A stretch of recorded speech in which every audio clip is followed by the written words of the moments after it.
Hello guys! So we're here again. It's been many days guys na wala kaming upload, ano? So sa more on reels talaga kami, pero kung maaari is gusto kong mag-upload kahit bihira lang sa Facebook video din guys, tsaka sa aming YouTube din. So guys, kami ay pupunta, bibili kami ng diaper ni Jazz and sabon ni Mister. So alam niyo ba guys, dito sa India may mga word na na pareho sa Tagalog. Like sabon dito, sabon din sa kanila ang tawag.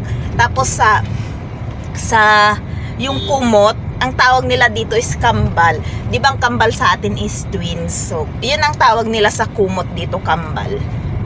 So marami pang words guys na magkakatulad.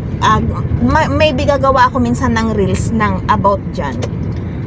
So ayan ang ating Mister guys. Okay, keep it fit away. Okay na siya guys. Thank God. And he's not feeling, yet. I'm not. But it's still, you are like 80%. Not 80%. I'll just say I'm just 20-30% recovered. I can tell you are 100% already because you annoying me already. So ayan guys. So actually guys, malapit lang yung store dito.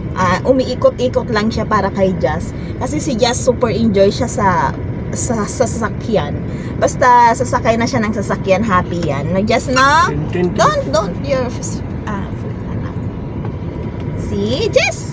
No nga. Please make him there so that I can drive. So ayan guys. So paikot-ikot muna kami para kay Jazz. Tapos pupunta na kami ng store. Hi baby love, why you're so pogi in camera, anak? Ha? You look so pogi in camera. You are photogenic, I think. Say hello to guys. Say hello to guys then. Yeah. It's Jazz. Yeah? I thought you did that to glass. He's doing it so heavily now. Say hello to guys. Hello to guys then. And flying kiss na. Sige na. Hello first. Hello. How about hello? Hello then. Hi. So si Jazz guys marunong nang tumayo mag-isa. Nakakatuwa. So today lang siya natuto tumayo mag-isa pagka tumba siya sa paglalakad. So marunong na siyang tumayo mag-isa. Nakakatuwa na si Jazz guys. Are you bye-bye. Si Papa. Papa. Papa G. Papa G. Where you going po? Where my baby going? Gonna buy diaper ano? So ipapakita ko sa inyo kayo. Ayan ang ating pupuntahang store. Ayan. So malapit lang talaga yan guys. Walking distance lang din siya. Kaya lang tamad si Mister maglakad. Ayan o. Sarap sana yun guys o panipuri.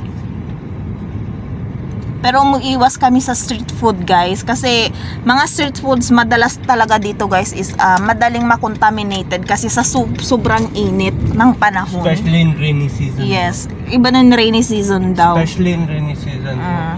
So we're here guys. Ayan. Diyan kami madalas bumili sa store na yan. So dito kami madalas. Yan. No?